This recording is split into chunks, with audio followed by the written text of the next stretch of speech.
नमस्कार दोस्तों, मेरा नाम है राहुल यादव और आप सभी का स्वागत है इन्वेस्ट राइट की एक नई वीडियो में। दोस्तों, आज की वीडियो का टॉपिक है एसबीआई की तरफ से लॉन्च होने वाले नए फंड के बारे में। जो एसबीआई की तरफ से नया फंड लॉन्च किया गया है, एसबीआई एनर्जी अपॉर्चुनिटी फंड। इस फंड के बारे में आज की वीडियो में हम लोग डिटेल में डिस्कस करेंगे।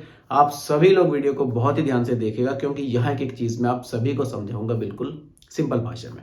काफी लोगों के कमेंट्स थे कि सर, सारे कमेंट्स छोड़ दीजिए, सबसे पहले इस फंड के ऊपर वीडियो बनाइए। नया फंड है, एनएफओ आया है एसबीआई की तरफ से, हम इसमें इन्वेस्ट करें या फिर ना करें। चलिए डिटेल में बात करते हैं इस फंड के बारे में। देखिए, कोशिश करूंगा कि आपको चीजें क्लियर करने की, ताकि डिसीजन आप अपना खुद से ले सकें। आपको किसी से डिस्कस शायद ना करना पड़े कि मुझे इसमें इन्वेस्ट करना चाहिए या फिर नहीं। मेरा काम है चीजें आप लोगों के सामने बिल्कुल क्लियर कर देना, ताकि डिसीजन आप अपना खुद से ले पाए। चलिए सबसे पहले समझते हैं एनएफओ क्या होता है। कुछ लोग तो एनएफओ में ही अभी कंफ्यूज हो रहे हैं कि एनएफओ क्या है। एनएफओ का मतलब है new fund offer. New fund offer, ये किसी एएमसी की तरफ से जब नया फंड लॉन्च किया जाता है उसको एनएफओ हम कहते हैं। चलिए, ये क्लियर हुआ आपको। अब देखिए, फंड जो एसबीआई की तरफ से लॉन्च किया गया है, एसबीआई एनर्जी अपॉर्चुनिटी फंड। ये फंड एसबीआई की तरफ से लॉन्च किया गया है। एसबीआई एनर्जी, इतना लिख देता हूं, आपको क्लियर रहेगा। अब देखिए, एसबीआई एनर्जी ये कैसा फंड है? ये लार्ज कैप है, मिड कैप है, स्मॉल कैप है, मल्टी कैप है, क्या है? अभी तो लोग इसी चीज में कंफ्यूज है। देखिए, ये एक थीमेटिक फंड है, यानी कि ये फंड एक थीम में निवेश करेगा।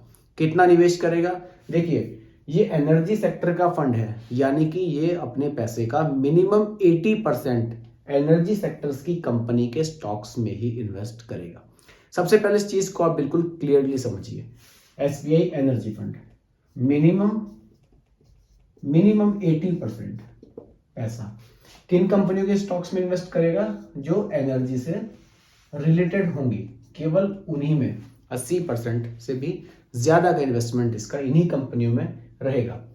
अब आप समझिए, क्या केवल एक थीम में ही पैसे को इन्वेस्ट कर देने से क्या हमें प्रॉफिट ज्यादा हो सकता है? अब इस टॉपिक पर आते हैं।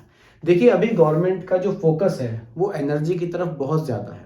कौन सी एनर्जी की तरफ? इसमें आप सोलर एनर्जी को देख सकते हैं। सोलर पर गवर्नमेंट का बड़ा फोकस है आजकल। आप देखिए, जगह जगह सोलर प्लांट्स को बढ़ावा दिया जा रहा है। आप लोग अगर घरों में भी सोलर प्लांट्स लगाते हैं, अपनी छतों पर सोलर प्लेट्स लगाते हैं, वहां भी आपको सब्सिडी वगैरह गवर्नमेंट की तरफ से प्रोवाइड की जा रही है। तो एनर्जी सेक्टर में गवर्नमेंट का भी बड़ा फोकस है। सोलर आप सेक्टर देख लीजिए, एथनॉल पर बड़ा फोकस है। ग्रीन एनर्जी की तरफ गवर्नमेंट का बड़ा फोकस है, और गवर्नमेंट चाहती है कि आने वाले टाइम में हम पॉल्यूशन को कम करें, ग्रीन एनर्जी को हम लोग बढ़ाएं। इस फंड में इन्वेस्ट करने से बेनिफिट ये रहेगा, आप जो पैसा इन्वेस्ट करेंगे वो पैसा, ज्यादा पैसा आपका एनर्जी सेक्टर्स में ही इन्वेस्ट किया जाएगा।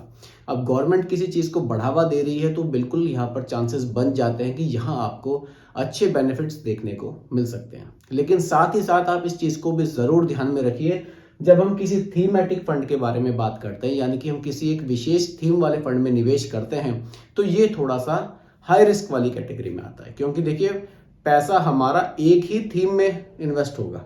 अगर वो थीम सही चलेगी तो रिटर्न्स अच्छे मिलेंगे, लेकिन अगर वो थीम नहीं चलेगी तो हमें काफी ज्यादा नुकसान भी यहाँ देखना पड़ सकता है। इन चीजों को जरूर हमें ध्यान में रखना चाहिए। लेकिन फिलहाल की जो कंडीशन है, गवर्नमेंट का जो रुझान बता रहा है वो ये बता रहा है कि बिल्कुल एनर्जी सेक्टर में आगे अपॉर्चुनिटीज ज्यादा है, यहाँ आपको रिटर्न्स अच्छे देखने को मिल सकते हैं। अब इस चीज को हम कंपेयर कैसे करें? देखिए, इस चीज को हम ऐसे कंपेयर कर सकते हैं कि क्या इसके जैसा कोई फंड पहले से मार्केट में अवेलेबल है? जी हाँ, बिल्कुल। टाटा का एक फंड है, उसके बारे में बात करेंगे। Tata resource and energy fund. ये फंड पिछले 8 साल से है। अब देखते हैं कि इस फंड के रिटर्न्स हमें कैसे मिले। चलिए, इससे थोड़ा सा हमें ये चीज और भी क्लियर हो जाएगी। चलिए देखिए, Tata resource and energy fund के बारे में अगर मैं बात करूं, लास्ट के 5 ईयर्स के रिटर्न्स की अगर बात करूं, 26% से भी ज्यादा के रिटर्न्स टाटा एनर्जी फंड ने बनाकर दिए हैं। तो काफी बढ़िया रिटर्न्स टाटा की तरफ से हमें इस फंड में देखने को मिले हैं। अब देखिए, इनका जो इन्वेस्टमेंट है टाटा एनर्जी फंड का, अगर हम लोग देखें मार्केट कैप के हिसाब से, लार्ज कैप में 57% से भी ज्यादा इन्वेस्टमेंट है इनका, और मिड कैप में 26%, बाकी स्मॉल कैप में 12% इन्होंने रखा है। देखिए large cap, mid cap, small cap में आप कंफ्यूज ना हो। एनर्जी सेक्टर में भी वो कंपनी आपको मिलेंगी जो लार्ज कैप में भी होंगी, मिड कैप में भी होंगी और स्मॉल कैप में भी होंगी। फंड मैनेजर यहाँ उन्हीं कंपनियों को चूज करेंगे जो एनर्जी सेक्टर से जुड़ी हुई होंगी, जैसे कि एनटीपीसी हो गई। इस तरह की जो कंपनियां होंगी जो एनर्जी सेक्टर से जुड़ी हुई होंगी, वहीं आपके पैसे को इन्वेस्ट किया जाएगा। तो ये चीज़ बिल्कुल आप लोग ध्यान में रखिए। रिलायंस इंडस्ट्रीज लिमिटेड है, इस तरह की कंपनीज में आपका पैसा यहाँ इन्वेस्ट किया जाएगा। कोल इंडिया लिमिटेड है, गेल इंडिया लिमिटेड है, भारत पेट्रोलियम कॉरपोरेशन लिमिटेड है, गुजरात गैस लिमिटेड है, आरती इंडस्ट्रीज लिमिटेड है। तो ये दोस्तों कुछ इस तरह की कंपनियां हैं जो एनर्जी सेक्टर से जुड़ी हुई हैं। तो इन कंपनियों के स्टॉक्स में आपके पैसे को इन्वेस्ट किया जाएगा। तो बिल्कुल यहाँ देखने से लगता है कि फ्यूचर में ये फंड अच्छी परफॉर्मेंस हमें दे सकता है, रिटर्न्स हमें यहाँ अच्छे देखने को मिल सकते हैं। देखिए पहले से ही अगर आपका पैसा म्यूचुअल फंड में इन्वेस्टेड है, आपने SIPs वगैरह ली हुई हैं, तो बिल्कुल आप अपने पोर्टफोलियो में यहाँ SBI एनर्जी अपॉर्चुनिटी फंड को भी शामिल कर सकते हैं। लेकिन अगर आप बिल्कुल नए इन्वेस्टर हैं, अभी आप शुरुआत कर रहे हैं, तो फिर आप इस फंड को स्किप करके बाकी और किसी फंड में भी इन्वेस्टमेंट शुरू कर सकते हैं। कारण क्या है कि अभी आप शुरुआत कर रहे हैं।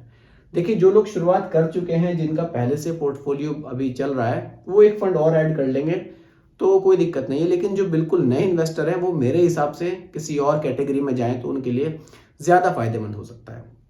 बाकी दिक्कत कुछ नहीं है। एनर्जी का जो सेक्टर है वो आने वाले टाइम में अभी देखने से लग रहा है कि काफ़ी ग्रो वो हो सकता है, तो प्रॉफिट यहाँ पर भी अच्छा बनाया जा सकता है। तो दोस्तों यही आज का टॉपिक था, छोटा सा SBI एनर्जी अपॉर्चुनिटी फंड का। उम्मीद करता हूँ कि टॉपिक ही आपको पूरी तरह से क्लियर हुआ होगा। फिर भी अगर कोई कंफ्यूजन हो, आप लोग मुझे दोबारा कमेंट कीजिएगा, रिप्लाई मैं आप लोगों को ज़रूर करूँगा। बाकी दोस्तों ये कोई रिकमेंडेशन नहीं है, एजुकेशनल पर्पस वीडियो आप लोगों के लिए बनाया गया है। वीडियो कैसी लगी कमेंट में ज़रूर बताइएगा, पसंद आई हो तो लाइक शेयर भी कीजिएगा, और मेरे चैनल पर अगर आप नए हैं इसको भी सब्सक्राइब आप ज़रूर कीजिएगा। बहुत बहुत धन्यवाद।